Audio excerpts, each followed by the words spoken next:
I think we can start this webinar. Welcome.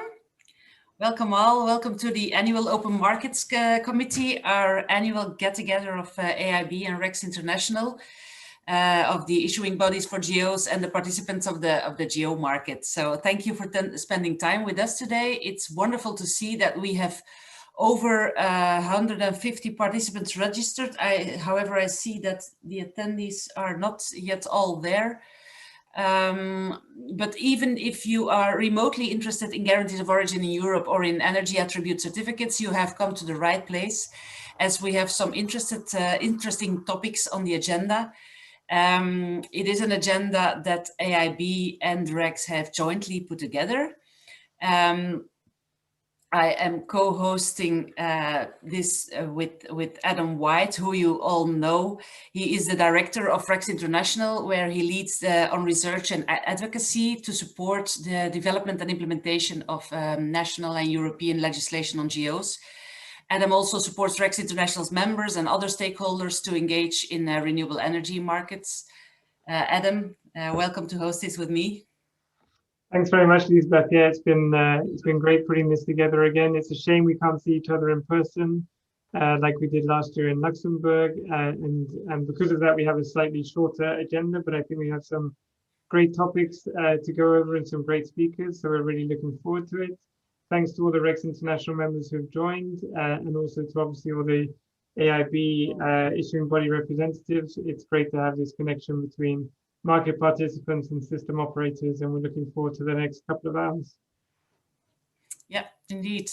So for those who don't know me, my name is Lisbeth Switten, and since the 1st of August, I've taken over from Phil Moody as Secretary General of AIB. I have been involved within AIB for over 12 years as a member representative, and later as a professional reviewer, regulatory advisor, chair of the reviewers group, and chair of the project team Change. But those who know Phil understand that I have basically an impossible task to fill his shoes. And those who don't know Phil are probably coming from Mars. So anyway, it's an honor for me to moderate this Open Markets Committee, which we have set up around 4 topics: the revised SEN standards, of the revision of the SEN standard, time stamping, certification of other energy carriers, and some general market improvements. So for each slot, there will be a short presentation followed by a poll question and a possibility for question and answers. And at the end, if time allows, the speakers will answer more questions from the audience. I hope the sound quality works for all of you. And if not, please drop your comments in the chat and we can see how we can assist. Next slide, Adam. Yeah, I guess you all know the AIB. For those needing a quick introduction, we are a European non-profit organization. We're based in Brussels, and we bring together the issuing bodies for electricity GEOs of 26 countries, and we have now also opened our association for gas issuing bodies. So AIB operates the EEC standard for GEOs, which forms the basis for the European EN 16325 standard, which is currently, as you know, under revision before it becomes mandatory under the RED II, the European Renewables Directive. So as many of you know, both RECS International and AIB have been highly involved in drafting input for this revision in the FastGo project, which Katrien will tell you more about. And together with Adam. But all of our members have implemented the EEC standard, and their registries are connected to a hub operated by AIB, and that's a platform through which all the transfers of GEOs pass. The scope of AIB geographically is the European Union, the EFTA countries, and the contracting parties of the energy community. This year, we welcomed Portugal back as a member. They were connected to the hub since August. Hub connection was also established for Serbia only 2 weeks ago. We're really happy to have the first contracting party of the energy community now full on board. And we welcomed Latvia as a member. Next week, probably, the issuing body AST will start issuing EEC certificates. and will be connected to the hub. For now, only for imports. No, I have to correct myself. They will be connected to the hub for imports, and will start issuing EEC certificates as soon as the final disclosure legislation is entered into force, which will happen fairly soon, and we will obviously keep you updated on that. Bulgaria and Montenegro have applied for membership, and we are in talks with the Energy Community Secretariat and find that there is very much interest of the contracting parties in joining the AIB, just like Serbia did, and to do so in parallel with a union-wide third-party agreement with the contracting parties of the energy community, as you know, as required on mutual recognition of GEOs under the RED II. There is also, recently we have also been speaking with the Turkish and Moroccan ministries of energy, which are currently outside of the scope of AIB, but also there is a very big interest in setting up a decent certification system, and they have future plans for a GEO system that is connected to the European system. So as most of you know, AIB has also done some major work to be prepared for gas GEOs by adding a gas scheme to the EEC framework and participating in the Regatrace and Certify projects. Pelle and Wouter will tell you more about this topic later on. You might also know that we had an internal reorganization within AIB, and since February we have a new organizational structure in place that allows for independent decision-making for issuing bodies, specifically for gas and electricity related topics where needed. But also we still have the structure of harmonization around generic energy certification topics like we always had. So this change process has been a long and lengthy process actually, but it was a process of co-creation, as we always do within our association. We always strive for harmonized solutions that are to the benefits of all members, and that respect the national specific issues that each of our members has. So it is good to see that we now have our new organizational model have rolled out and that it's put into practice. And tomorrow, actually, as a next step, we will elect a new board. Can I have the next slide, please? Another topic that may be of interest is that we recently changed the way we are collecting statistics. We have changed this to monthly figures. So yesterday, the statistics until the end of October 2020 were published. And thanks, Phil, for putting this together once again. So you can see the figures are quite impressive. They are published on our website, obviously. And despite COVID-19, we see that in 2020, already 726 terawatt hours was issued with GEOs, which is actually quite close already to last year's 749 terawatt hours. Cancellations are even higher already than last year, with 663 terawatt hours of RES GEOs being cancelled until the end of October. We also see that internal transfers amounted to 816 terawatt hours and international transfers over the hub up to 476 terawatt hours. But for more information, check our website. You can find it if you go there and then you tap on facts. Market information, you will find a treasure of information about geostatistics in Europe. And I can tell you that we are working to improve that information all the time. Now, AIB is always happy to cooperate with RECS International. We have mutual interests, and the dialogue between our two associations is highly appreciated, both by the issuing bodies and the market players. There are many evolutions, not only in legislation, but also in the market.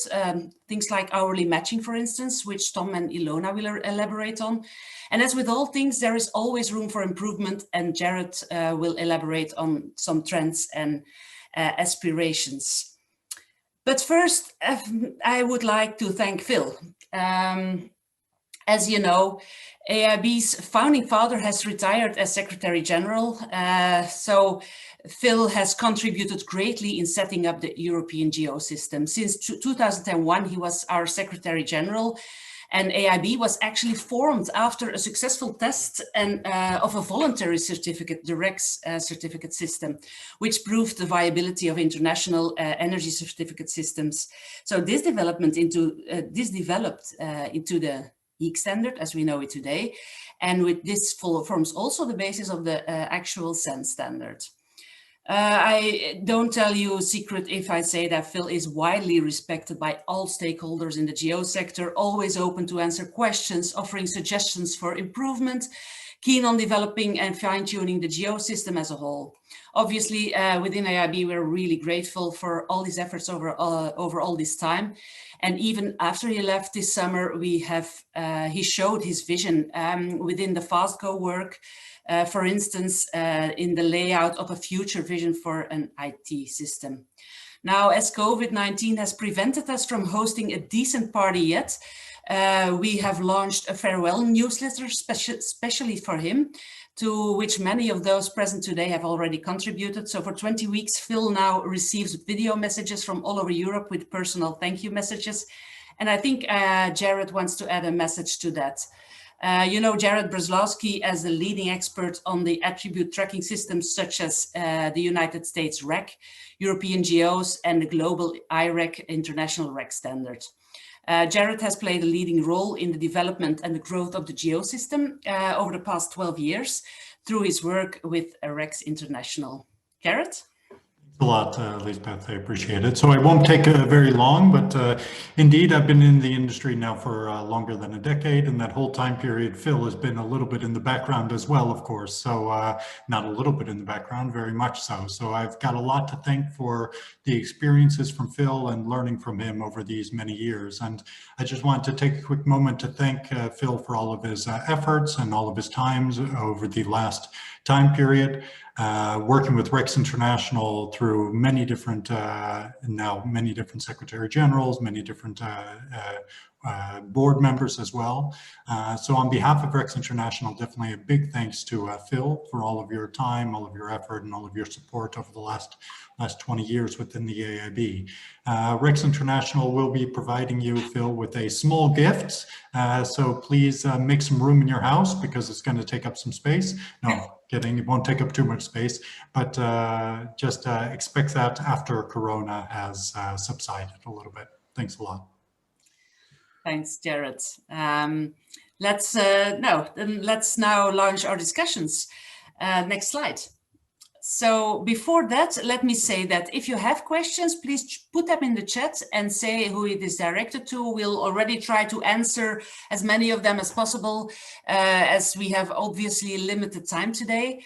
So now let's kick off with an update on the revision of the European standard, the SEN 16325 on GEOs. I don't think Katrien Verwimpt needs any introduction. She has been involved within AIB for many, many years now, first as a member representative with roles as a chair of the Working Group Systems and of the Working Group Internal Affairs. She is she's also one of our trusted professional reviewers, and she chairs a professional reviewers group. She's also coordinating AIB's work on sector integration, for which she is really the driving force. And I think it's fair to say that Katrien is a specialist of sector coupling, maybe even in Europe. Katrien has taken up the role of project leader of the FastGo project for AIB in a solid and enthusiastic way. And she's also representing the AIB in the SEN process, which can be quite challenging at times. And Katrien, tell us all about that. Thank you, Lisbeth, for this extensive introduction.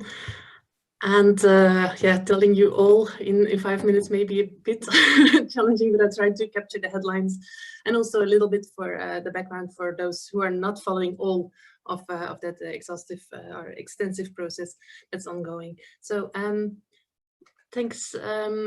Let's dive into the next slide.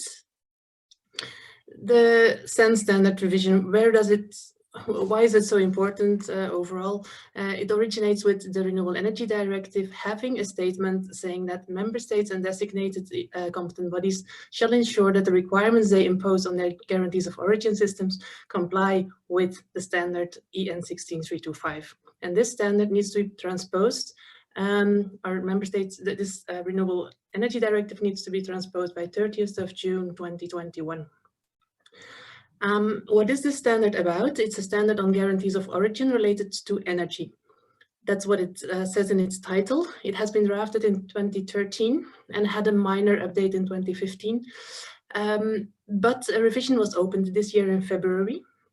And that was necessary because although the title says it relates to energy, it actually relates currently to electricity guarantees of origin.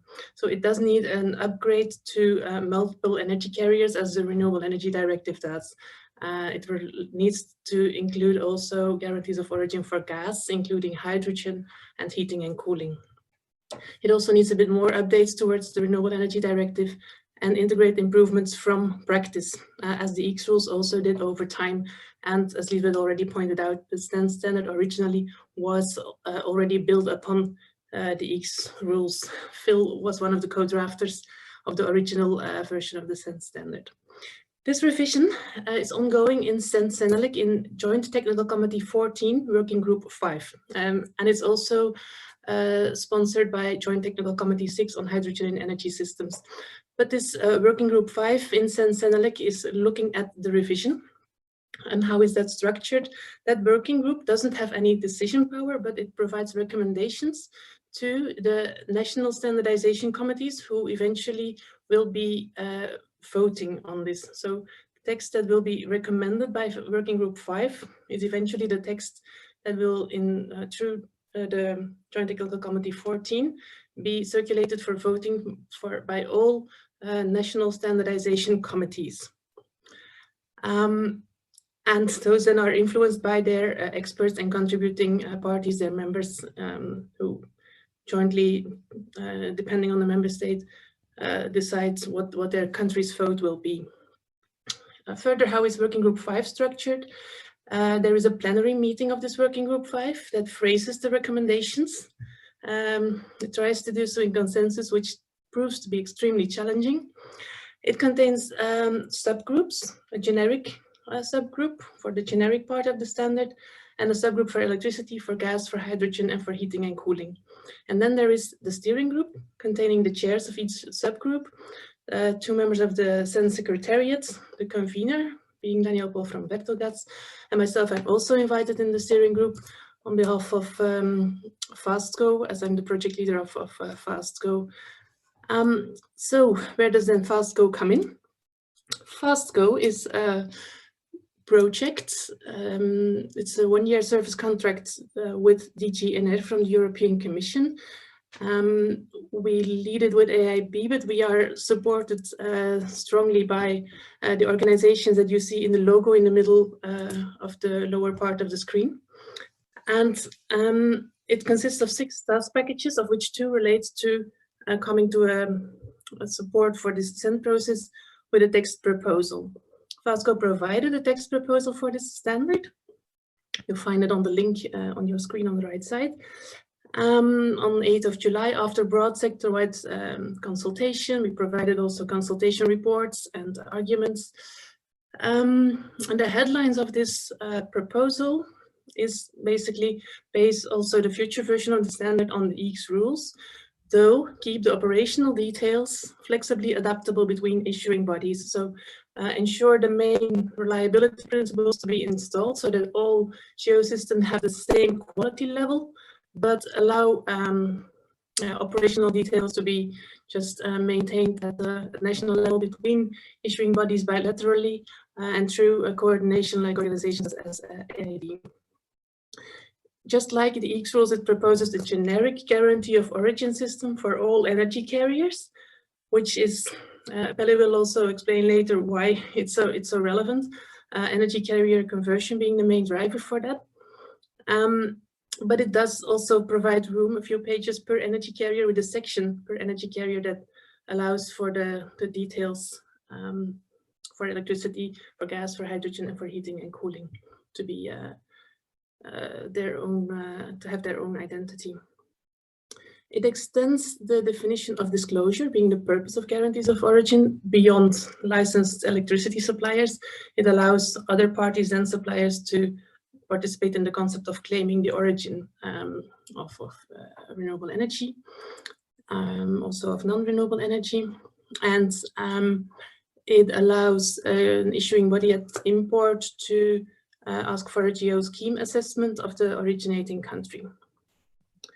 It has high-level provisions on disclosure statements and supervision, just on the high level that aims to ensure that there is no double claiming of the same amount of energy attributes.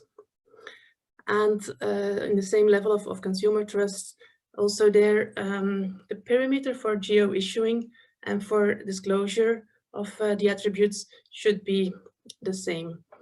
And further, there are some recommendations on financial fraud prevention, also FastGo connected closely with tax authorities, and on their explicit advice, some texts have been integrated relating to that.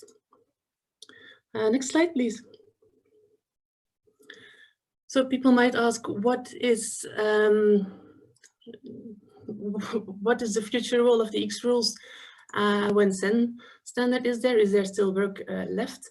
Well, yes, we can say the RECS, while CEN provides principles for reliable guarantees of origin, the RECS rules ensure that these principles are implemented in a reliable and efficient way. So they facilitate reliable and efficient operation and cooperation between issuing bodies. So RECS goes beyond the CEN standard. It contains operational details, especially those things that need to be adaptable over time. It facilitates IT conveyance of international transfers and joint needs on that field. It also has a platform for sharing experiences between issuing bodies, and it has standard procedures for robust decision-making, allowing issuing bodies to co-create future cooperation systems, which clearly are a handicap of the concept of Working Group 5 in CEN. On the other hand, there will be still work for AIB when the CEN standard is implemented, because the current version of the committee draft in CEN is going beyond RECS. On some fields, it would add a data field on the guarantee of origin that relates to the dissemination of the physical energy. Is the energy injected into a certain type of grid? Is the gas transported by vehicle? Some basic information on that field. It contains geos for heating and cooling. We'll have to make a decision for to go there. In RECS, the big discussion roadblock in CEN is how to disclose geos relating to hydrogen that has been blended into the gas grid. And it seems that this discussion is not yet converging, unfortunately. And then there is the concept of the perimeter of import and export to be the same as the perimeter of the residual mix, also to be synchronized with how that is dealt with in the RECS rules now. So there is work for issuing bodies, but the current basis of operation is most likely to stay the same as we are used to under the European Energy Certificate System. Looking forward to Adam's reflections regarding what is the impact for market parties. Thanks very much, Katrien, and it's been great to be a participant in the FastGo project. I think it's really supported the development of the standard as positively as possible. From RECS International's perspective, obviously, as many of you would have heard me say before, our main objective with the development of the standard is to support the harmonization and standardization of systems and markets for geos in all the member states, which we all know not to have been completely achieved yet. We're certainly moving in the right direction. We have been since geos were first included in European legislation in 2001, and then again in 2009, and now with the current 2018 RED 2. But we recognize that there is still some scope for national regulations and differences between member states that we will continue to work to try and minimize, so that the market can work as effectively as possible for all RECS International members. As Katrien says, obviously, one of the key challenges we face, apart from that potential for ongoing difference between some member states, is the certification of hydrogen.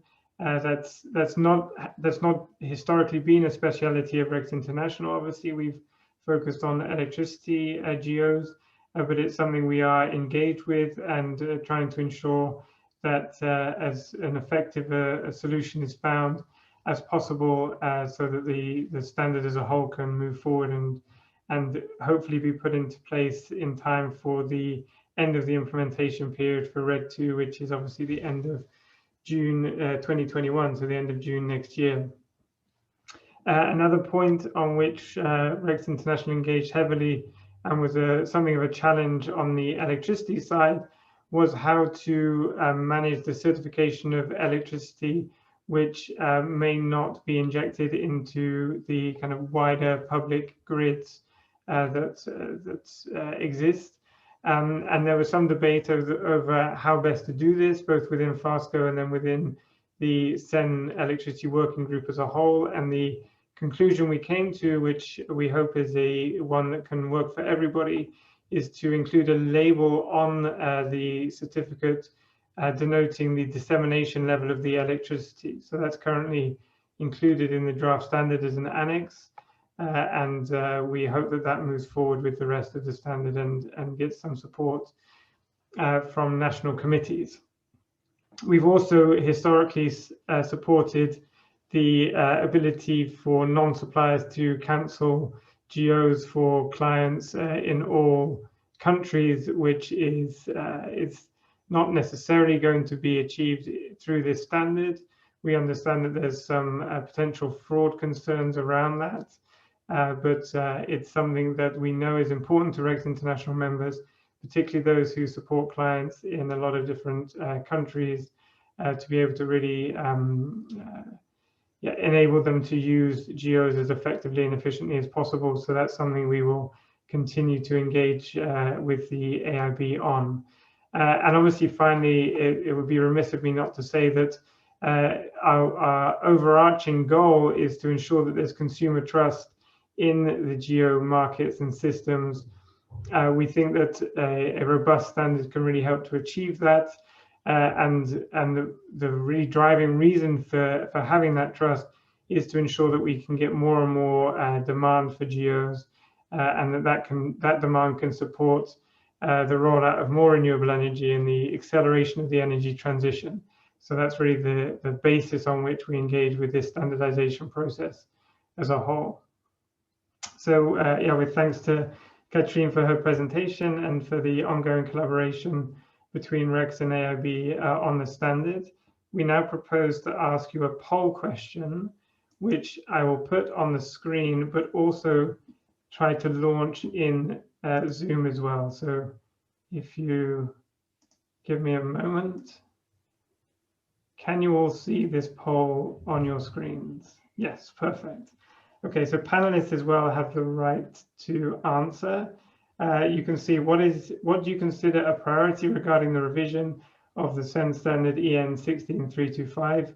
Is it its timely delivery? Is it accommodating efficient market operations, supporting trust for consumers, or harmonization of the principles of markets and systems across the EU? So we'll give a few more seconds. We'll give it 1 minute, so another 30 seconds to answer for everybody.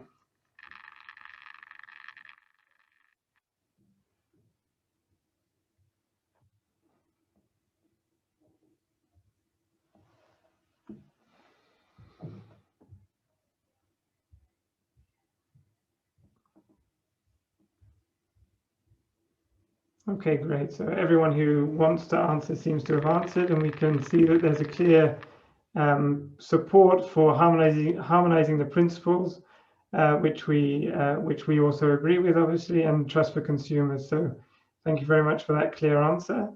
Yeah. I'll end that poll. Yeah, thank you, Adam. And maybe Katrine, you would like to react to that? That the priority seen by the audience is harmonization of the principles? It's an interesting sign. It's clear in the CEN that there are on several topics, but especially on one big topic, quite opposing views on in what direction the principles should harmonize. and especially the discussion on the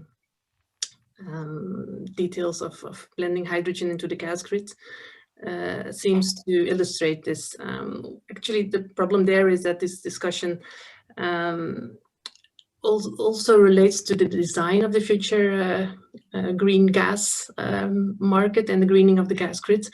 And that design is still ongoing, and legislation on that subject is also still ongoing. But while some parties want to avoid irreversible effects of letting things too open for the future, and some parties really want to leave things further open for the future, and or want to have it in a very specific direction. So this in itself proves sometimes to be the reason for a time delay in the delivery.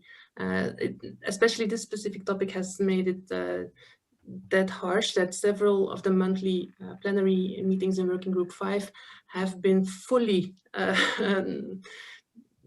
hijacked by this specific discussion, and make it difficult to proceed on several other topics because this discussion keeps on going. So a solution sometimes could be like, let's some principle downscope a little bit and leave something open for a future version. But on the other hand, the more that can be harmonized, the stronger, of course, from in the beginning, and the more efficient in the future. So I personally would agree it's important. And also, especially consumer trust, it's also good to see that is seen a major criterion, also because, well, if consumers don't trust the system, then why actually are we here? Then the market is blown up anyway, then there's no reason for existence, basically. And a problem in SEN could sometimes be the fact that consumer organizations are very underrepresented in the participation of the revision of the SEN standard. That's why we try to convey with several parties also the concerns that might raise with consumer trust, and I think we are succeeding in doing so. Yeah, I think you have a very valid point there. Consumer trust is what we need to have these markets function, and it has been functioning so far. If we see the past years, the market has raised by 10% each year, and consumer trust is raising. So a robust standard is indeed should accommodate that trust. Adam, do you have anything to add to the result to that poll question? No, I think Katrine and I have spent sufficient time together, both in FASCO and SEN meetings, that we're pretty well aligned. So I would agree with what she said. Yeah. I can. Well, maybe Adam, what is would you call one of the important lessons that you have learned so far from this SEN revision process? Can you say something about that?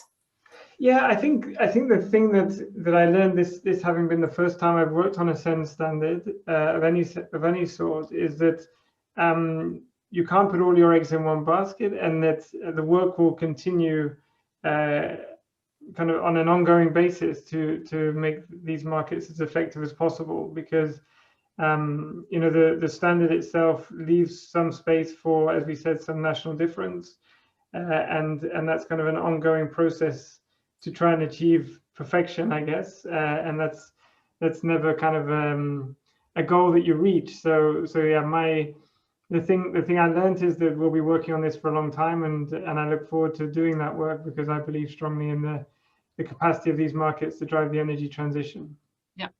Yeah, thanks.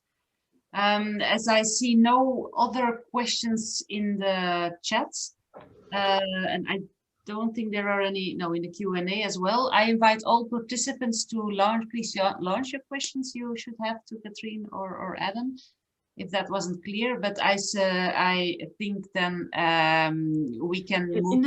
In the meantime, it may be interesting to just briefly say that it's good to see in the poll questions also that all 4 answers are represented amongst the audience, and I think it's also relevant.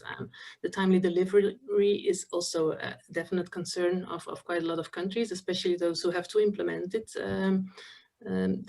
If you're expected to have the rules in place on 30th of June next year, and given the status of the process now is already that's the earliest, more or less, date that the standard could be public or could be available.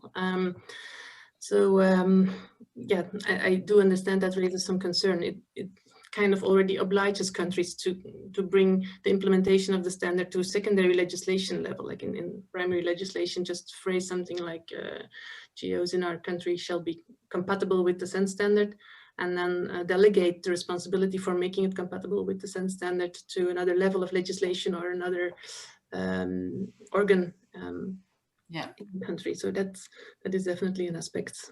Yeah. Thanks for that reflection. I think you have a very valid point there. So yeah, thanks. I think it remains a very interesting and actual topic for all of us who are attending today. We're all very curious where the process will bring us, and yeah, we look forward to having that end product that we can start implementing nationally and also within AIB. See how we can then work together and jointly keep on harmonizing these details. As obviously also the SEN standard involves all energy carriers. So yeah, thanks for your input. I suggest that we go to the next topic then, which is also something that's really a trend and one of the developments to observe. It's the temporal granularity of GOs, and you break your tongue over the word. Several large market players are indeed asking for this or have even started implementing hourly matching of electricity. For example, earlier this week, it was reported that Vattenfall and Microsoft are implementing such a solution in Microsoft's new data center in Sweden.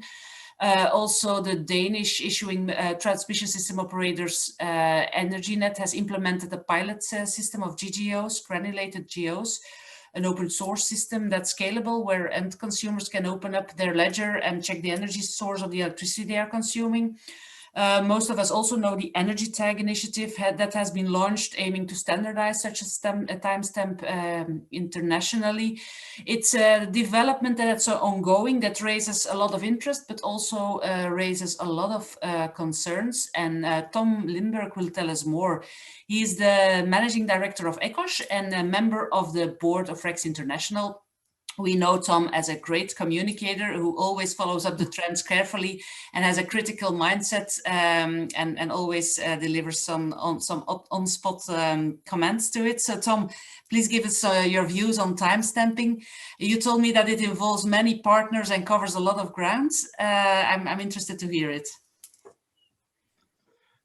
Thank you very much.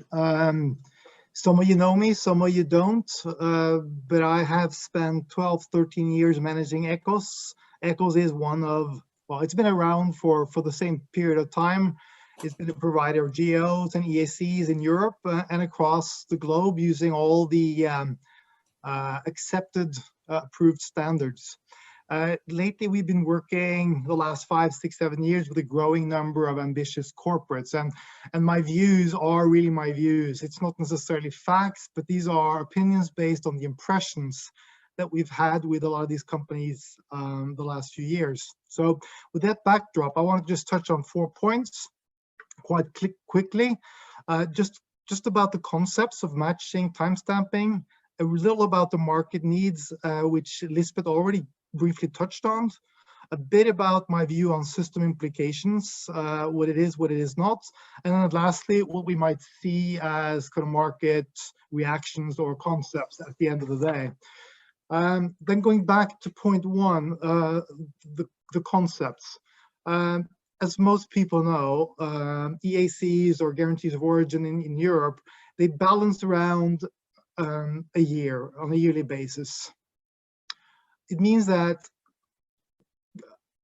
buyers, they match consumption and production on an annual basis. So we are already matching and doing this, but we're doing it primarily on an annual basis. The last 2, 3, 4 years, actually, there's been a growing interest to move from annual to monthly. We see it actually in a few reporting standards on the member state level. We see it increasingly among large corporates who want to get closer to their to match consumption and production on a more granular level than annual. Going beyond that, we now see a much stronger push for further granularity. We see people want to going from month to day and further to hourly matching. Now, when moving from monthly and daily, which can be matched and delivered using the existing EAC or GAO structure and the system that we actually have in place today, while that could be done with the monthly and daily, which we are already doing, moving down to hourly or even to 15 minutes matching, this requires more data. So in its simplest form, we're lacking the data to do that type of a matching. And the data we're lacking is a timestamp. We have already today in the GOs and other EACs, we have a period, a date, but we do not have a time in most of the systems. So with a timestamp on the EAC, it is possible then to match production at a very, very granular level. And that's basically the direction we want to go, and we see that a lot of corporates want to go. Now, to point two, Lisbeth already mentioned Microsoft. Google and a number of other ones have already launched their initiatives, so they're showing that they're very impatient. They want to move further, and the question is kind of why do they want to do that? And I think there's a few reasons, but mostly I think it is about being ahead of the pack. I think a lot of them want to show leadership. I think they want to show that they are kind of not just following the market, but defining the market and showing leadership. We also know that initiatives like RE100, they incent by defining leadership criteria. And I think granularity or kind of hourly matching is one of those that will kind of be driving some of the leader companies in one direction. I do think that the perception is that we are going to have a more accurate matching when we move to hourly or beyond. And it will add credibility to the buyers of energy, but it's also going to add credibility and trust and a positive perception of the GO system and other EAC standards. I just want to touch on one thing, because a lot of people throw around the concept of real-time matching. It sounds super nice, but that means that everything needs to actually happen exactly at the same time during 1 hour.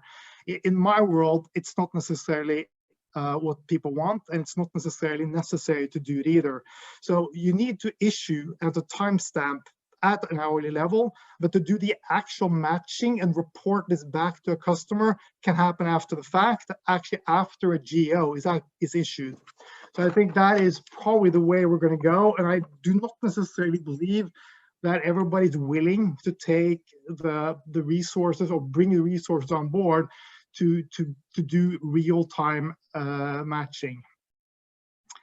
My point 3 was about systems and technology.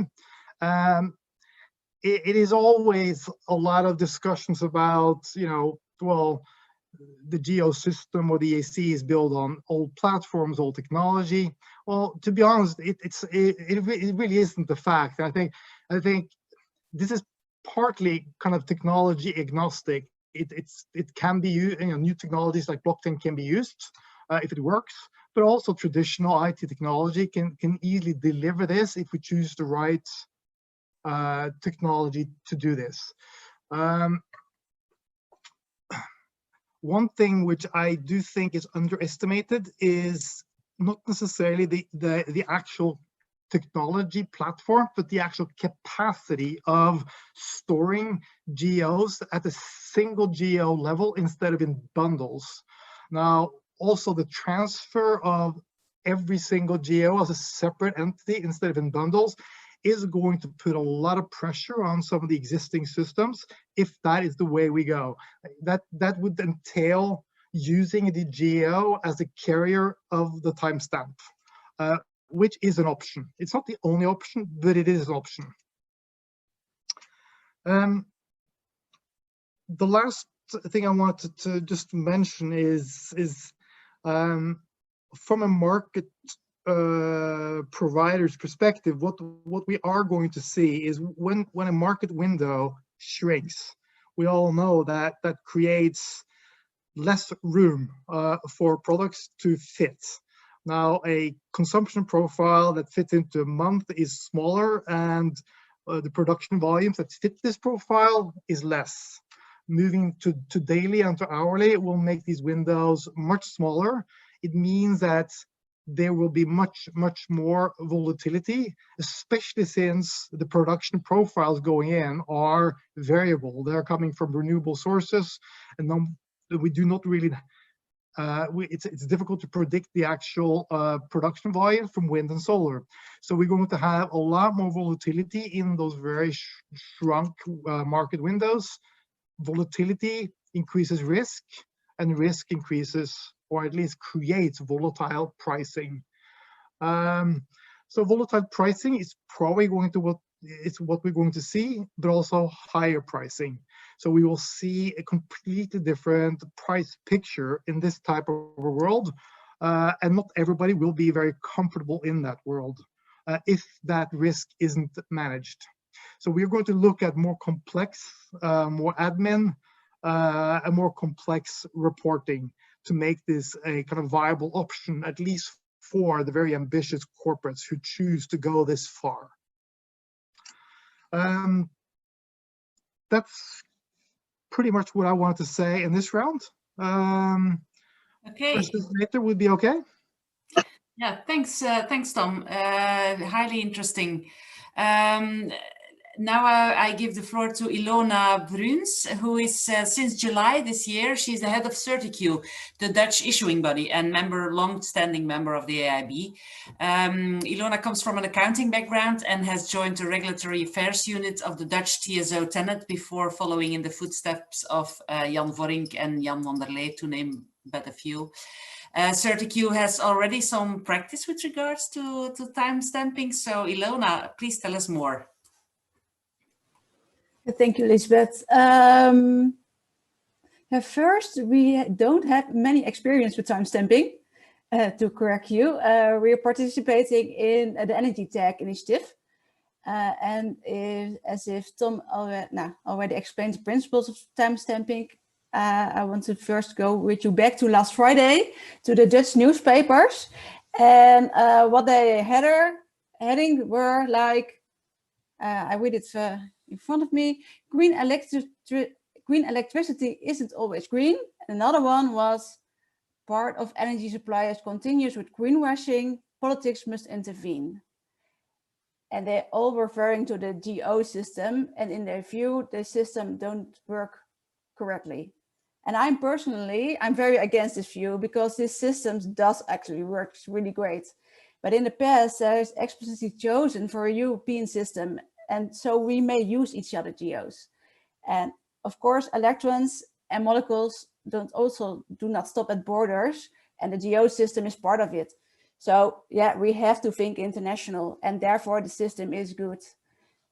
Something else is what people are expecting, and also Tom referred to that earlier, is that, and it hits timestamping also, is that they want to exactly know when and where the sustainable energy is generated. And that is just a matter of transparency. And no one could be against transparency, I think. And the current GO system is in that respect maybe a little bit outdated, because the information the consumers want in the energy transition, and it's just my assumptions, it's three parts, and to have one is to first have local information. The second is knowing the actual national amount of renewables. And third, of course, we're living in a digital world with a lot of data available. And if these aspects are really important to consumers, then timestamping could help. But these are just the assumptions from my side, and we have to check by the users of the GO system what will the behavior switch of this will be when the information is available at the GOs. Are they really wanted to consume more local sustainable energy and just pay for it when we look at GOs? Does timestamping stimulate storage? I really don't know. And what will be the reaction of the generators will be? Is there something like demand side response? I have no clue. but that is something that we have to find out. And we can do this by pilots, and we can do this by a basis on a voluntary system. But in my view, the current GO system should continue doing her job because it is a good system. And if we know from the pilots, for instance, what the behavior switch will be, and when this plays an important role in the energy transition, then it's time to integrate timestamping in the current GO system. And if you look at the strategy operations, what will be the consequences if we say to each other, so let's do timestamping tomorrow? Then we have a problem for strategy because we are not able to do so. Tom mentioned already, there will be a lot of more data.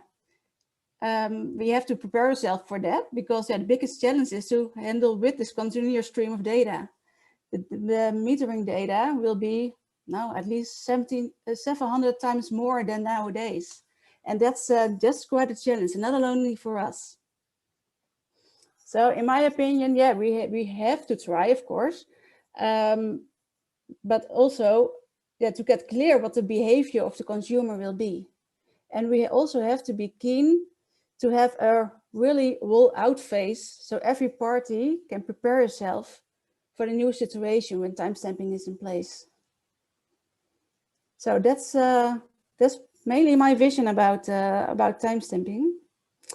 I think we have to go back to the poll, but I'm not sure if Adam or Lisbeth. Yes, please, Adam, could I please ask you to launch the poll?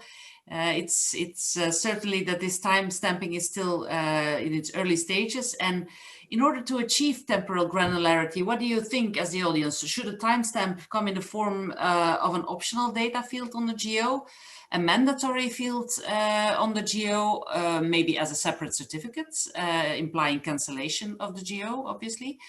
Or don't you have an opinion on this?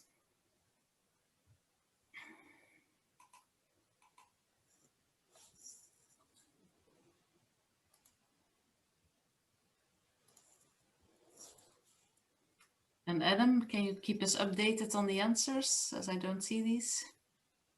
Okay, yes, you don't see it as it progresses. Okay, yeah. So we have around 50 people having answered so far, which was about the number of people who answered last time.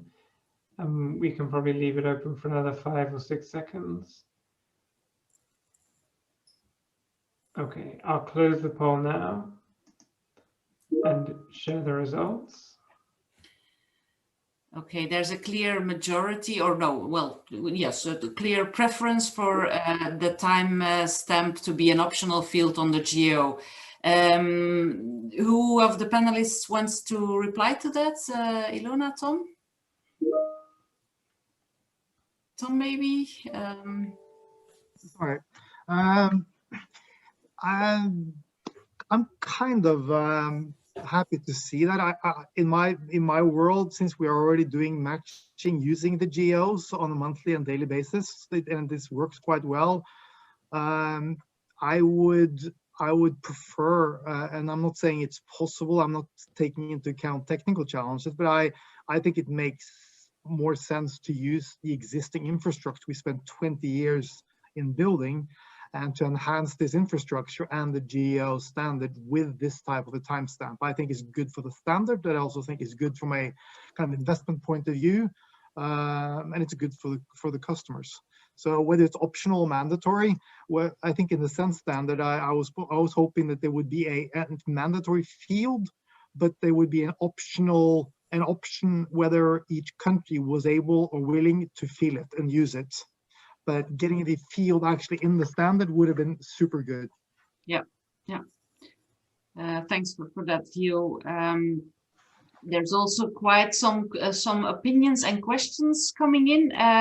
We have a few more minutes for this topic, so I tried to name one of them. There's an opinion that from Lieven Bloejaert that timestamping requires more data handling and storage, and so he's maybe questioning the motives why Googles and the Microsofts of this world are pushing for timestamping.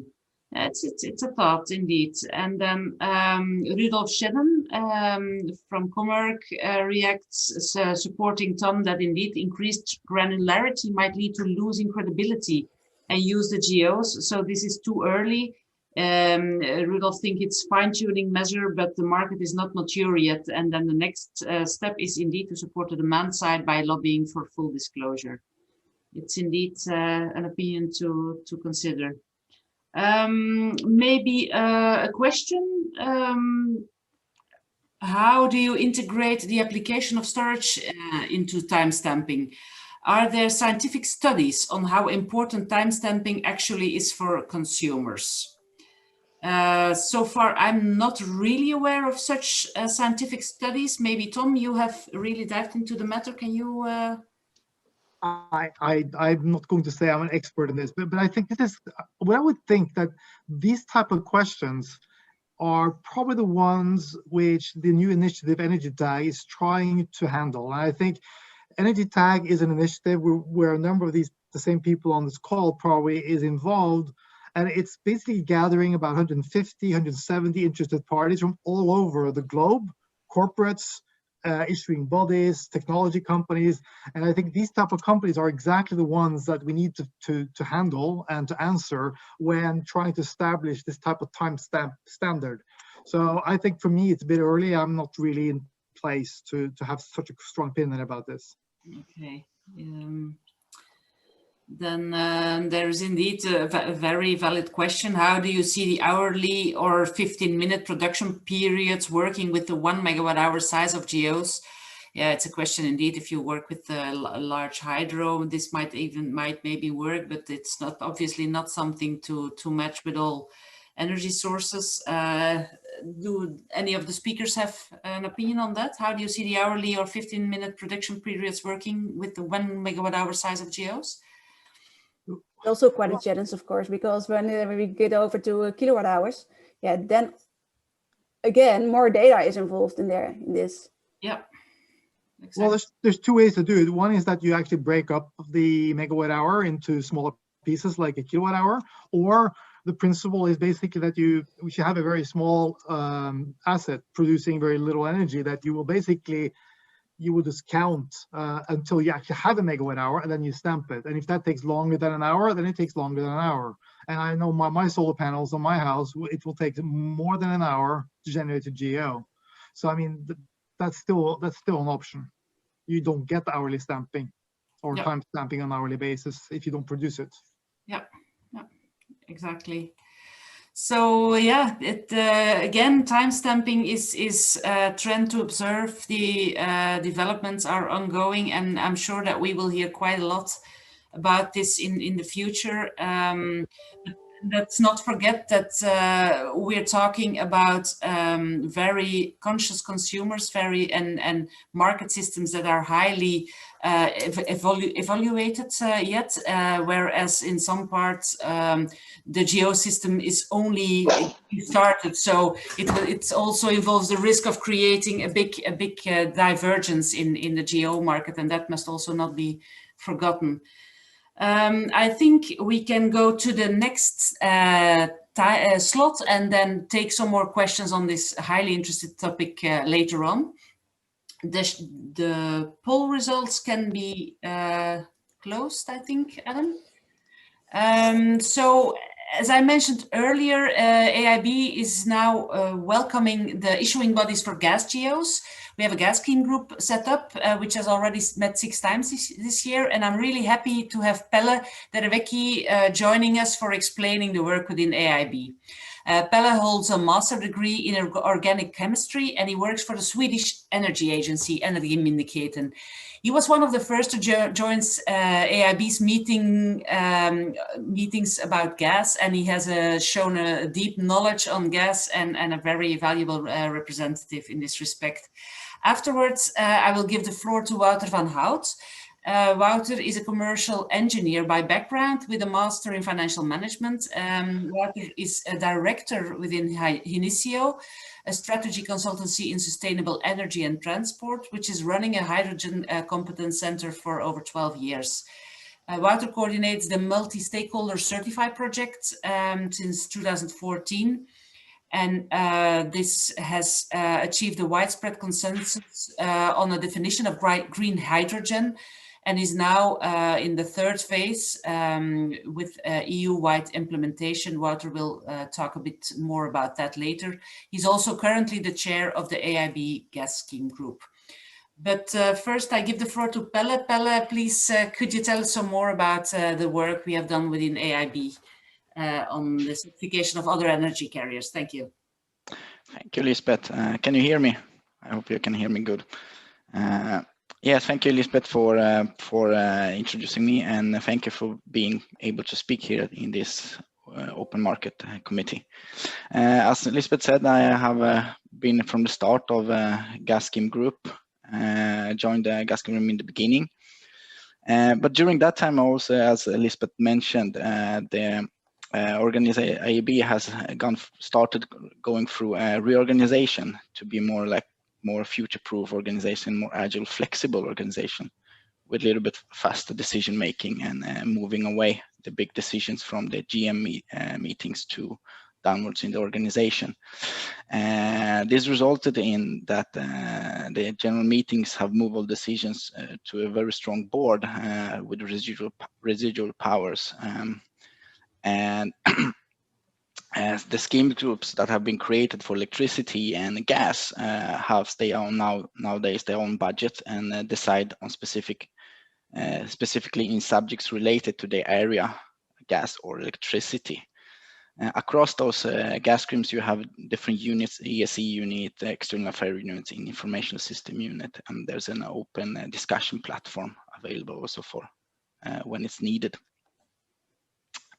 What has happened in the existing in the AIB is that all existing AIB members are appointed members to the gas scheme within the country. Also, a number of appointed issue bodies have joined the gas scheme group. All members, all within the gas scheme groups today are observers or apply to become ones. And the gas scheme group is a very dynamic atmosphere with lots of thinking and entrepreneurial spirit. So as Elizabeth mentioned, in September 2000, the ESC in September 2018 have decided on the energy carrier conversion, which I will mention a little bit later on the next slides. Also a month later, in 2019, November, a new chapter in the C rules has been added, chapter O, specifically for gas scheme. And in February 2020, as Elizabeth also mentioned in the very beginning, there has been changes in the Articles of Association internal rules, and upon approximately that time, the gas scheme group was formalized with existing members as observers. We can kick to the next slide. So we can just, because it's animated, we can just click it forward precisely. Oh, no. Yes, that's. So what does the ESC certificate look like? There's a generic section for all certificates, and there's an additional section for gas certificate, and of course there's an additional for electricity. And in the future there will also maybe be for heat and cooling as well, but the generic one is more or less is stable for all the certificates. So you have all the information you need on the certificate geoed or issued. And also there's a lot also added optional data fields which are not required to add into the geo when you're issuing it, but can be good for others to have, or can be implemented, or can be in the future become mandatory. Also, what is good to mention is that the attributes on this can also change a little bit to more or less coordinate with the CN standard. So this is also in the ongoing to see how to meet the CN standard. We can kick to the next slide. So yes, thank you. We can wait until one more. I think it is. So this slide will present why the generic geosystem for all energy carriers is needed, or it was it's in simple words you can make the geo conversion issuance. To have a generic carrier system, normally you can see a geo system that you produce your energy carrier, you transfer it to the consumer, and it's done. And now when you have for example for one type of energy, but there's also possibility technologies to convert one type of energy carrier to another conversion, and having the same energy geosystem or generic geosystem for all of them. We will simplify the whole process of traceability, prevents double counting, issuance and disclosure disclosure issues. This also is one way to say that the definition of the energy conversion is that to transfer energy from one type of energy to another type of energy carrier, and having one system will make it easier to do that kind of transfer. What can be said about in the AIB system when you do the conversions issuance is also that the energy sources from the origin will be carried out forward with the new geo. Also all the supported data accumulated will also be added to the new geo. So if you have one support scheme for one production device, it will be added to the next production, and so on, so on. And I think that will be good for this slide. We can kick to the next one.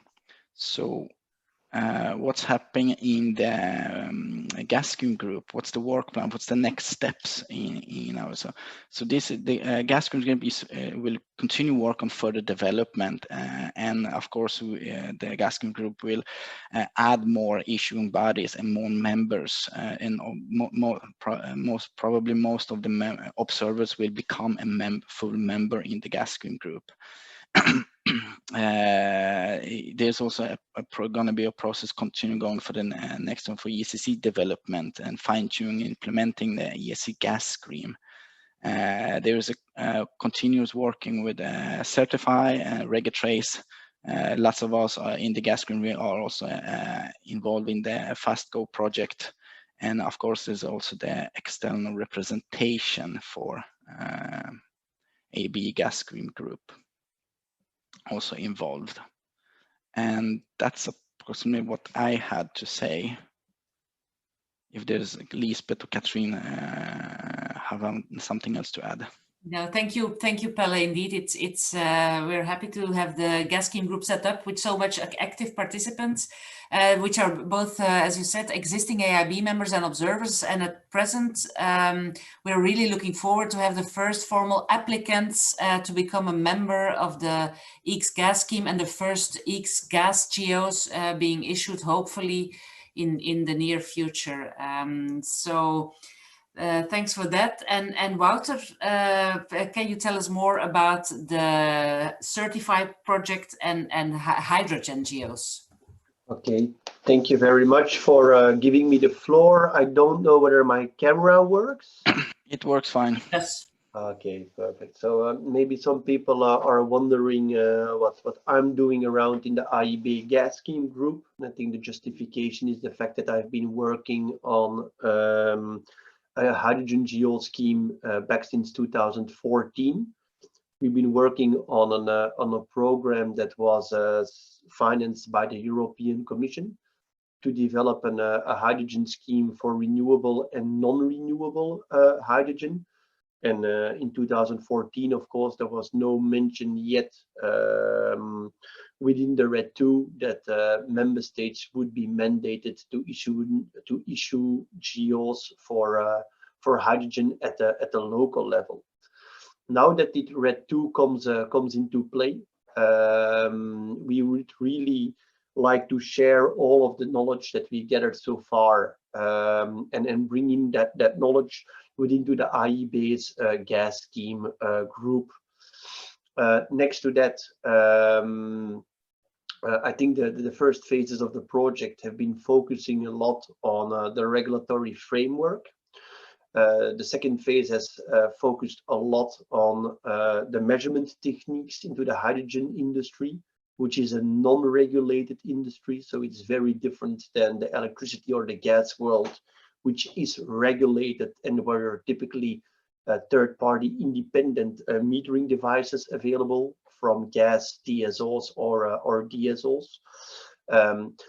And that's what has been the focus on those phases. I think it's the third phase where we would really like to focus on interacting together with the market and together with market users. And it says what I would like to show into the next slide, please. And so the certified stakeholder platform is made out of different working groups. Traditionally working group 1 up to working group 4. As I mentioned, the people dealing with regulation has been very active in the first phase. The hydrogen producers have been very active in the second phase in working group 2, but we already have a working group 3 where the users are being represented. Can we go to the next slide, please? Because I think we switched to the former slide again. And this is really the group where I would call upon people within RECS to join this working group, because we would like to hear from you what you would expect from specifically hydrogen GEOs. What are the market features that you need? And I think and we will need them for a good reason, because we would like to also develop a voluntary issuing body, and as you can see on the next slide on the right hand side. Can we go to the next slide, please? So where you see a typical GEO stack, where you have RED 2, Sensenelec standards, EECS, and on top national implementation, we are willing to make an issuing body as an independent criteria scheme or independent scheme criteria. And all of the data fields that Pelle has been showing as potential data fields like greenhouse gas emissions, but we know that certain member states are reluctant to implement them already as of today. Well, we will create an issuing body that carry forwards those elements and put it to the availability of the market. We're not only into the gas scheme group, of course, to develop our own issuing body. We're willing to help the gas scheme and all of the domain protocol templates to be developed. And we already, or the European Commission is providing budget to help this domain protocol being implemented into 4 domains, being Austria, Wallonia, Flanders, and the Netherlands. I think it's interesting to note that in the Netherlands, it's Vertogas, which will be the renewable gas issuing body. And that will also be a first pilot of the implementation of this gas scheme. And I think out of these pilots, we will definitely have some learnings and potential updates to be made to a gas scheme V1, V2, V3, and so forth and so onwards.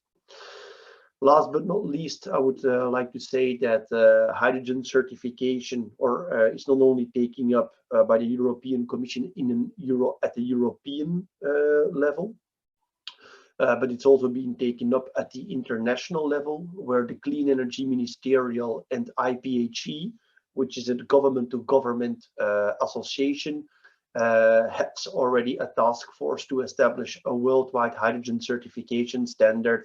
And there we will also be providing the results of all the work done since 2014. Last but not least, on GEOs, the RED 2 is mentioning that the European Union can make an agreement for mutual recognition with GEOs from countries outside of the EU. Well, we will be doing a first capacity building, not more than that, because the budget doesn't allow, together with Morocco, to also see how hydrogen GEOs can be interchangeable between Morocco and the European Union. And that's in a nutshell what Certify is trying to establish in the upcoming 3 years.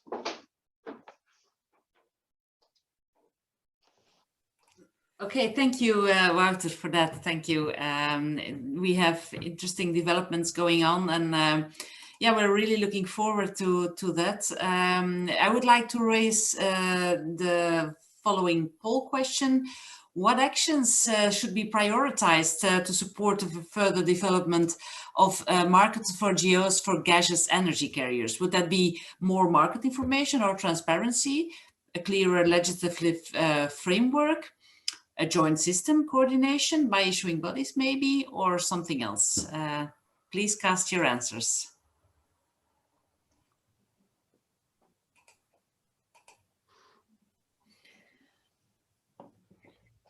So I can see the answers coming in. We have around 30 answers already, so we'll let it run for a little bit longer.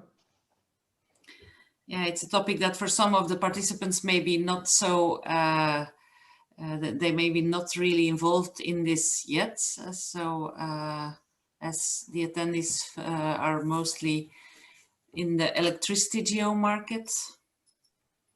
Yeah, indeed. We're up to 45. So in a couple of seconds, I'll close the poll. Okay, I'll close it now and share with you the results. Okay, that's I would say a clear answer. A joint system coordination by issuing bodies. That's something that's indeed felt quite useful. Does any of the speakers want to react to this?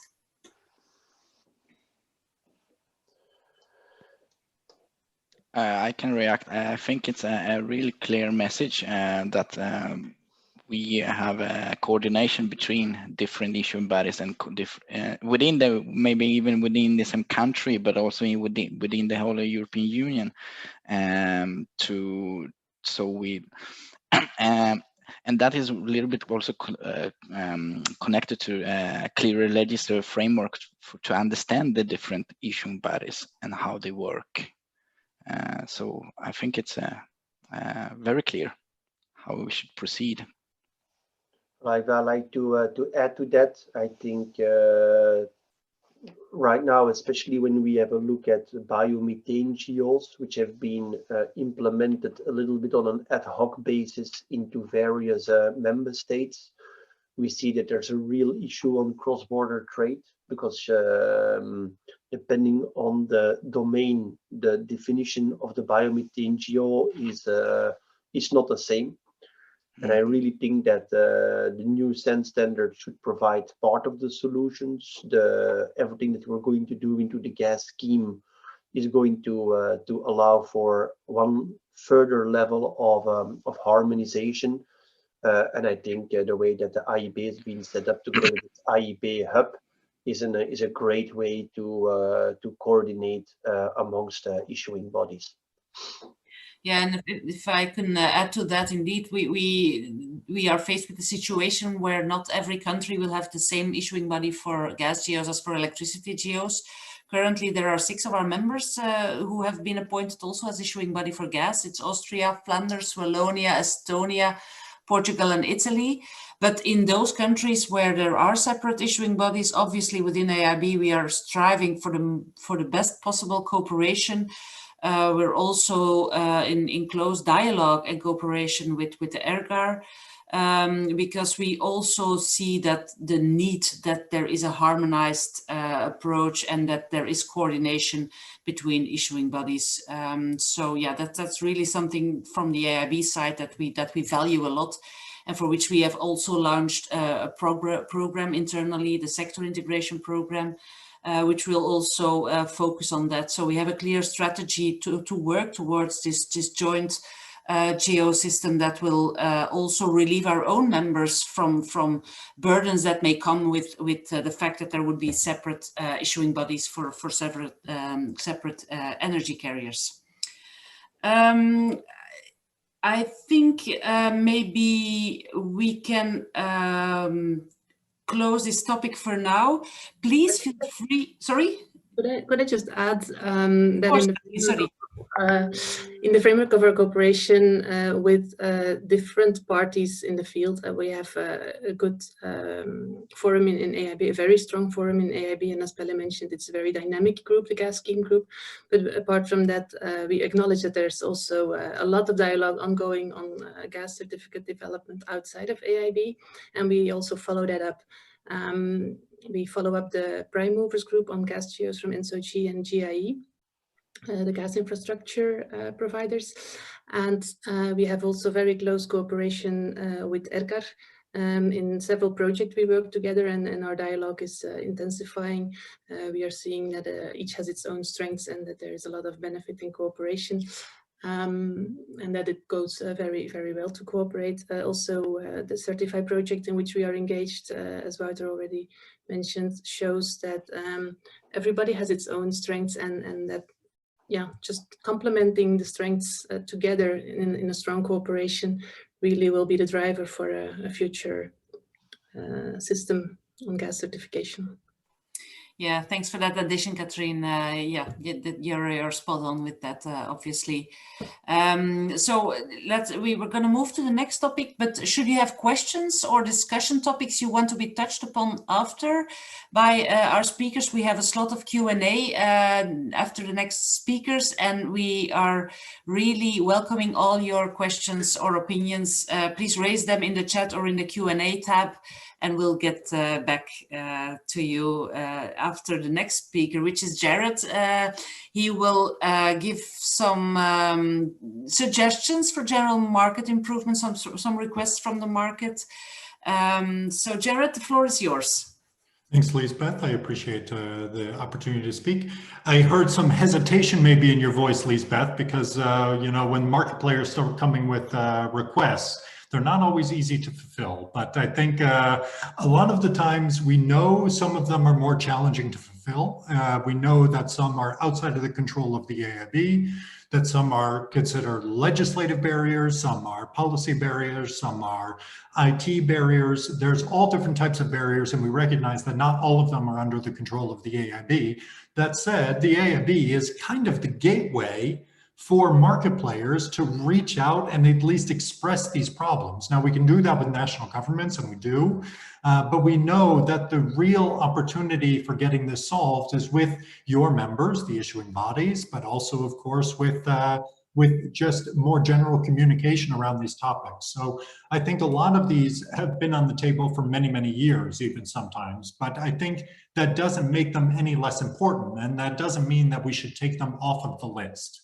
So these shouldn't be seen necessarily as criticisms. They should be seen as just reminders for ways in which we can all improve the system, which is eventually our joint goal, I would say, to have a really well-organized, functional, and reliable tracking system for market players, but primarily for end users across Europe. So that's really a critical aspect. So this is not criticism, this is more suggestions and areas for discussion in the future, I would say. I wanted to start more broadly, however, maybe just before you, they all went apparently, maybe you can click back very quickly, Lisbeth, just very quickly. I wanted to talk about not necessarily the European Guarantee of Origin system or the EEC system or anything like this.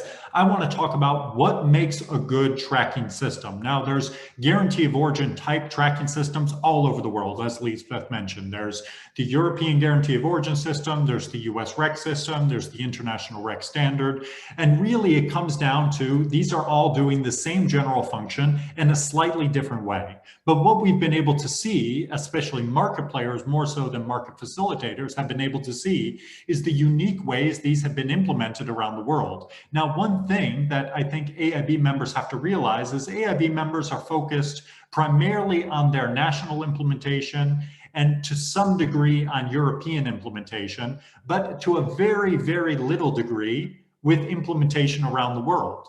But this isn't happening in some bubble. I mean, the implementation of the GEO system in Italy is great for Italian end users, but there's a very, very large portion of Italian end users, as an example, that also consume renewable electricity in Germany and the Netherlands, but also maybe in the US, and also maybe in Brazil, in Chile, in India, in China, and taking lessons learned, which market players have to do from around the world, we can take a lot of experiences and implement those in Europe. And one thing that we've seen around the world is that there's a few elements that make a really good energy attribute tracking system. There's 5 main aspects. One is a clear separation of roles. You need to have market facilitators like the AIB and like issuing bodies as independent facilitators. And that's something that the AIB has done phenomenally over the last 20 years and has really become an example in for the rest of the world, that these issuing bodies are appointed by governments and essentially are independent operators of these various markets. And issuing bodies can be any type of organization, from TSOs to regulators to even for-profit entities, but their independence is secured under the AIB and under the rules and regulations of the European Union. So this is really top-notch in Europe, really done very, very well. The other aspects that make for a good tracking system could have some improvements. Those are things like clarity in rules and regulations. Now, we're doing pretty well in Europe, but there's definitely room for improvement, which we'll get to. There's fair treatment of all parties. We don't really know, and we do have some concerns related to the fair treatment of all market players across all of Europe, and I'll get into that as well.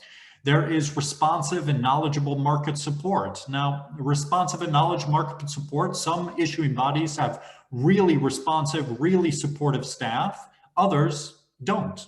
And that is a bit of a concern when you're trying to develop a market. You need responsive and knowledgeable support. And the last is the quality of the IT systems. Now, some of the quality of the IT systems in Europe is second to none globally around the world, and around the world. It's really high quality systems, but others are just lacking, and that's the reality. And they need to at least try and work towards a higher level in the coming few years. So if we click the next button, Lisbeth. Or Adam, apologies. Yeah, Adam, thanks. So that's the first one. Moving to the clarity of rules and regulations. So there is a concern in Europe related to the various disclosure deadlines. And again, this is not something that we're unfamiliar with. This is something that's been on the table for quite a long time. And it's something that I think a majority of the stakeholders on the call today would have hoped would have been part of the CEN-CENELEC standard, but clearly has not. CEN-CENELEC was not able to provide clarity on disclosure deadlines across Europe or on trade deadlines. So that means, you know, you have to have 25 different countries, or however many countries are adherent to EECS or using the guarantee of origin system, all with different rules and deadlines. And of course, some of them do have standardized rules, some of them do not, but it makes it extremely challenging for clarity. And there's no very good reason why this could not be standardized in the coming 5 years. This is something that, as European member states, we should definitely work to provide some harmonization on this point. The next aspect is related to, if Adam, if you could click. Fair treatment of all parties. So the fair treatment of all parties requires that requirements. We do have a number of different concerns, and these concerns are primarily related to non-residents. And this is something that we've been talking about for quite a while in a number of different aspects. Just one moment, please. Apologies.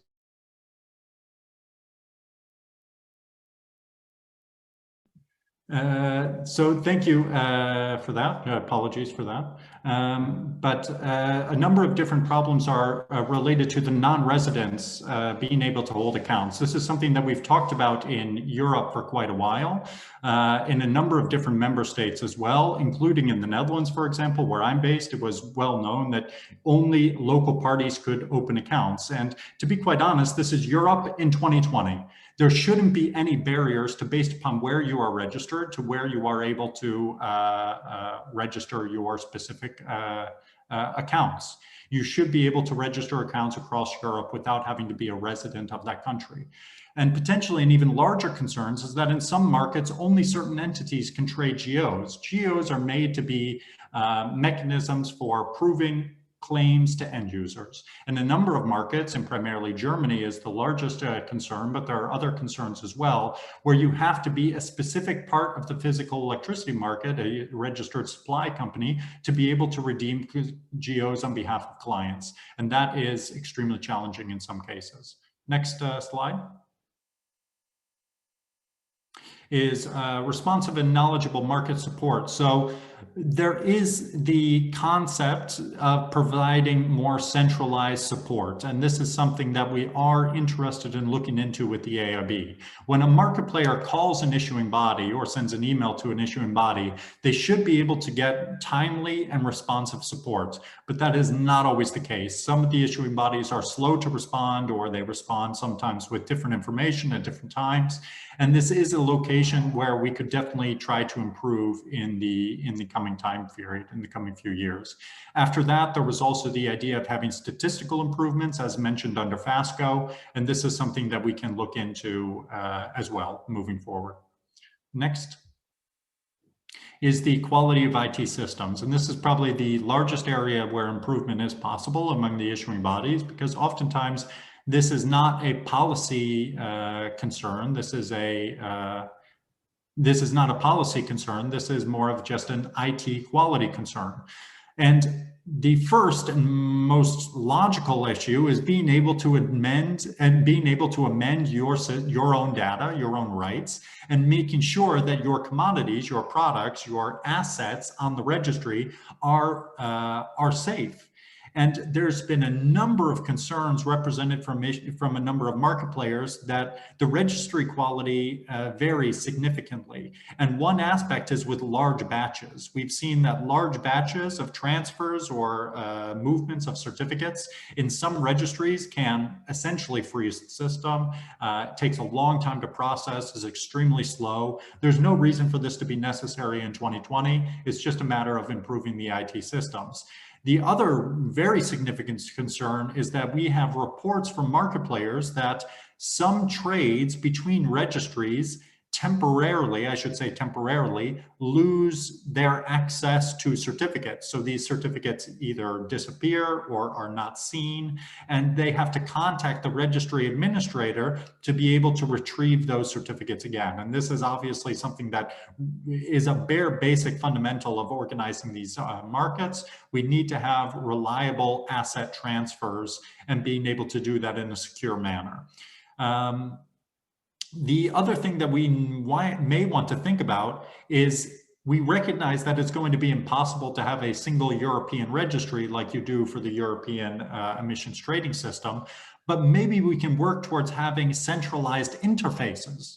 This is something that could be looked at in the future, where the interface at least is the same. You have to recognize right now from a market player, you might have to deal with 25 different registries, logging into 25 different accounts with 25 different passwords, usernames, security protocols, filling in 25 different types of forms and viewing this information in 25 different types of ways. There's no real need for this, and there's no real benefit associated with them either. So it's something that is very possible to review in the future, looking at centralized interfaces to make sure that there isn't this just unnecessary replication of work across all these various member states. The next two are really looking at making the systems future-proof. And the first is about APIs. Allowing registries to have API integration in the long term. We know there's a number of systems in Europe, including the Norwegian system, that have very functional and very good API systems developed. And this is something that could be looked at across European member states with their guarantee of origin registries, and potentially even looking at to API standardization across the AIB. So again, just like we don't have 25 different interfaces, market players don't need to potentially create 25 different APIs. Having single types APIs would be quite beneficial. An API standard for the European or for the European issuing bodies. And the last is, of course, something that we've already talked about today, looking at the possibility to allow for more detailed or granular information, potentially on the temporal basis or the time basis, but potentially also for other types of information as well. So it's not just about temporal granularity, it's also just about more general granularity on the certificates themselves. This is definitely something that can be looked at in the coming 5-year period. A lot of these, I think, can be implemented rather quickly. A lot of them just need to remain on the discussions. And this is kind of where I feel that things sometimes go incorrectly. The RECS International provides a lot of these comments at the OMC, and we revisit them every year, but it is something that we feel as market players really needs to be addressed on a more structural basis. What is possible, what needs to be done, and how can we address these issues, and in what time frame can these issues be addressed? And looking at that together with the AIB would really be beneficial in the long term to make sure that market players and end users are getting the right type of market facilitation that they expect in these guarantee of origin markets. So that's a little bit of my introduction to kind of improvements in the system, whether on policy or IT standpoint. And obviously, I'm happy to take questions at the end as requested. Thank you, Jared. And from the AIB's point of view, thank you for these concerns from the markets. And we realize indeed that there's always room for improvement. On the other hand, you must also realize, of course, that all our issuing bodies are just basing themselves on their own national legislations. They're all working within their own regulated framework. So it's not always easy to have all these improvements and on a fast pace. As for the your concerns are duly noted, but obviously we should also look at the context of the legal context and the regulatory context for which we faced, and also obviously with the budgetary context that a lot of our members are operating in, some only having a GO team of 2 or 3 staff members available, and then it's really hard to keep that customer service at the highest point. And obviously from the AIB's point of view, we are trying to assist the members and to assist the market parties with the highest customer friendliness we can provide. So, but we'll keep on having this dialogue, and the concerns are always very welcome, as you know. So basically, I would like to invite all speakers to put on their cameras again and to take some more questions. But first, we will launch a next poll question. Regarding potential market improvements, which change would most improve the GO market? Would that be to lift the restrictions on account ownerships and cancellation on behalf of clients? Maybe more transparency on price information? Another tricky one, a central registry for cancellation? More use of APIs for data sharing. APIs are pieces of software that you can implement in several registries so they can interact easier. Universal timestamping on GOs maybe, or carbon footprint information on GOs. Which would have your preference?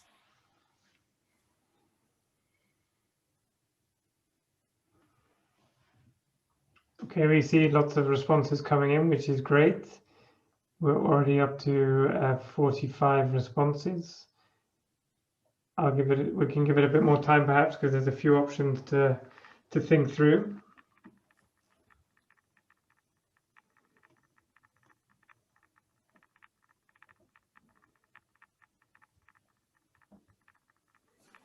I don't know whose Geigerteller is running in the background.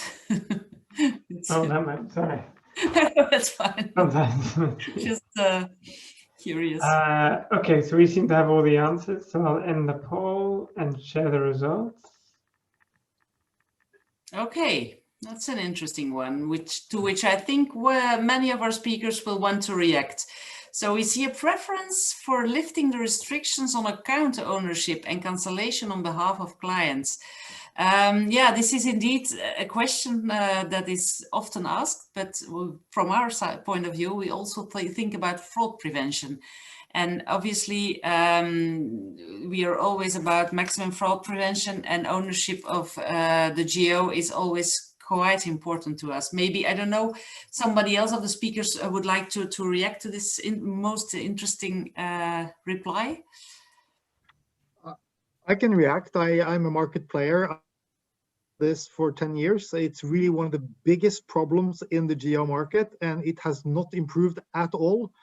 I have brought it up along with Jared and RECS International at least 5 or 6 times on the OMCs, and so far nothing happens.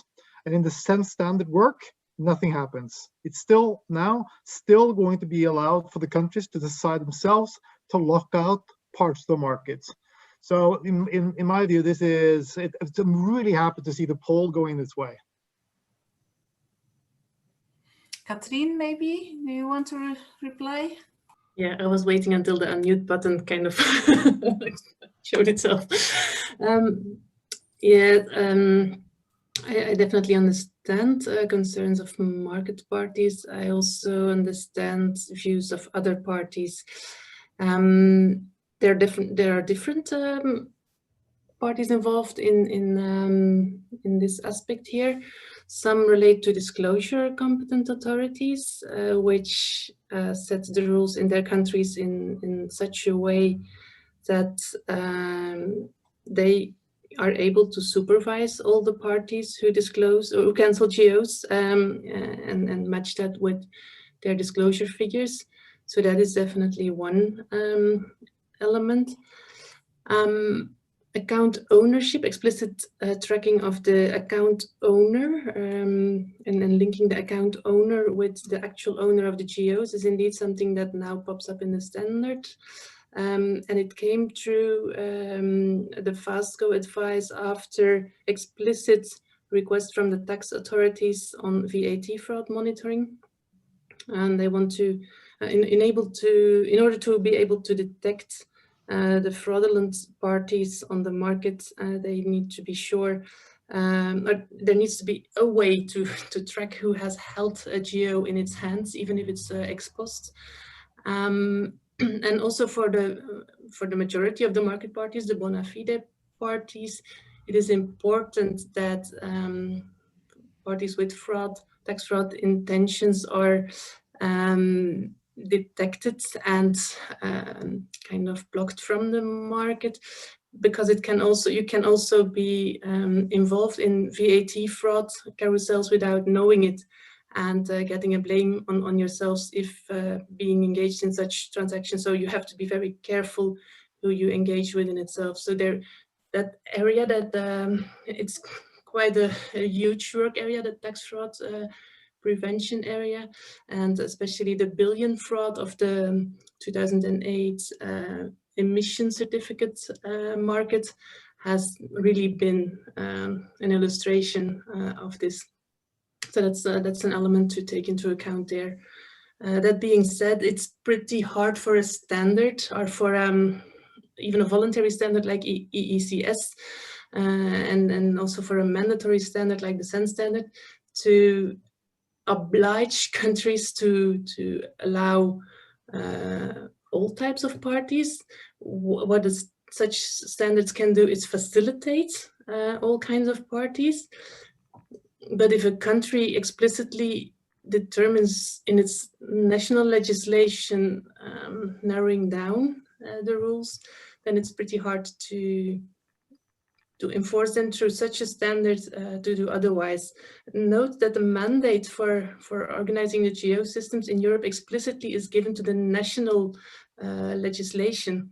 It's not something that is coordinated top down. It's really, the coordination happens bottom up. So it's voluntary cooperation with systems that are nationally regulated and issuing bodies that are nationally regulated. So enforcing such would kind of top down, almost legislative requirement, I would say. Yeah, thanks for that, Katrien. Indeed, that's indeed the situation within our members. we could maybe jump to another of the possibilities, of which 1 in 5 participants thinks that's relevant, which is more transparency on price information. We know indeed that this is also a request from the market to have some more transparency in this respect. Anyone wanting to comment on that? Kathleen again, maybe? I can also say something about it. Also in FASCO, we observed that there are different views around the table. There are some people who are worried about sharing more price information, but there's also a big demand on such. The only system that we know of that currently publishes price information, average prices of monthly traded GEOs, is the Flemish system, where in the law the issuing body is obliged to publish the average transfer price on its website, and that causes the issuing body to transfer that responsibility also to the market parties, to the trader. The sending party of a transaction has to input in his in the registry inputting his transaction the price that relates with the GEOs in the transaction. And there have been questions, is that reliable information? In Flanders, there has been some investigation, and it turns out, yes, it is pretty, yeah, it's a reliable information. Market parties have shown to in general, report real prices. They have to monitor these prices or report these prices also in their accounting systems, and they have usually internal audit systems that match these bookkeeping prices with those that they put in the registry. So in general, that proves to be working. But all the issuing bodies in general have usually positioned that it's not so easy to publish price information if you don't have such a mandate to do so. No. And indeed, there are some, that's also one of the questions in the Q&A, whether there are sources of market information on GEOs. There are indeed a few commercial sources for prices on GEOs. You can find them on our website, or maybe Jared or Adam, you would like to say something? Maybe one thing about this as well is that I think it's all about how you look at the guarantee of origin market. And I think if you're trying to determine a price for a guarantee of origin, you're treating the guarantee of origin as if it's a commodity, but it's not a commodity, it's an individual product. Every guarantee of origin is unique. Wind coming from Belgium is different than wind coming from the Netherlands. It's different than wind from a new installation. And an old installation, it's different from wind that's 50 kilometers from where you're purchasing, where you consume electricity, from 100 kilometers from where you purchase your physical electricity. So it's all these different factors really create a unique individual product. And to say that there is a price for the guarantee of origin, yes, there is a price, but it isn't a commodity price like you would expect for oil or for physical electricity. And that makes it extremely challenging.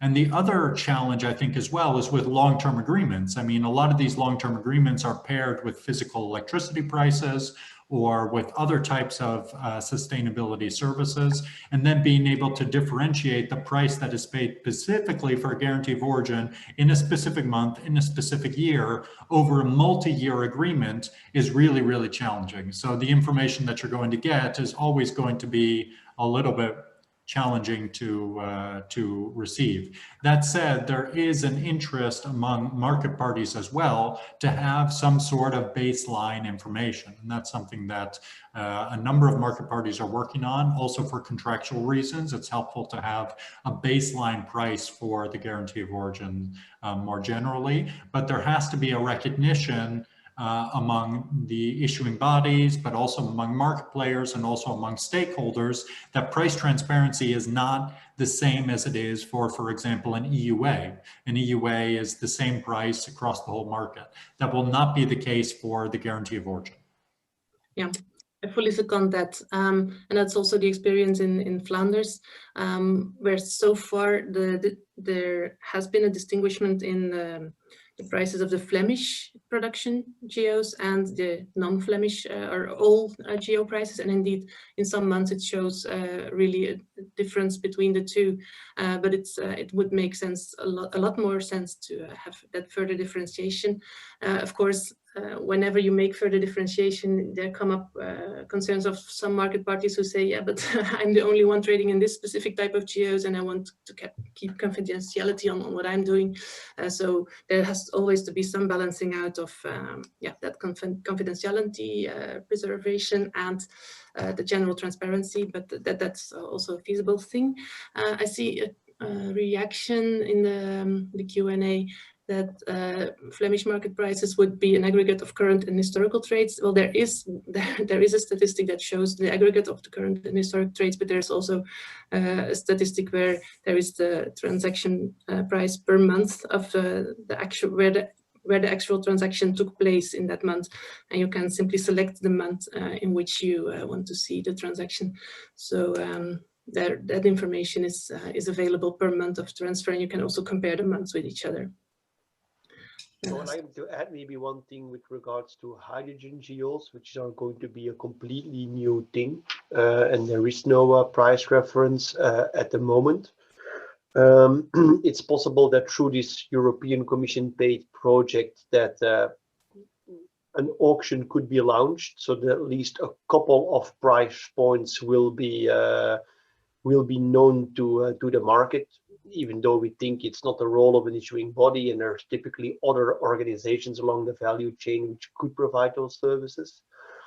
In the case of hydrogen, there are also associations, in this case the Industrial Gas Association, where all of the hydrogen producers are putting their volumes and their prices, making them available to the association. The association is aggregating, anonymizing that information and providing that back to the market, but we don't have any vision yet how that could be working for GOs. This is only for the physical production of hydrogen into what's currently still a B2B market, because it's not a commodity yet. Yeah, that's indeed very, very interesting, Wouter. And on the topic of auctions, we have also seen the introduction of more and more auctions within our members. Currently, there are auctions in Italy, Luxembourg, France, Croatia, Slovakia, Serbia will be launching them. And there indeed we see that these results are obviously published. So there you can find some information on prices of GOs as well. Is someone else willing to reply to then maybe something on a very sensitive topic, carbon footprint information on the GOs?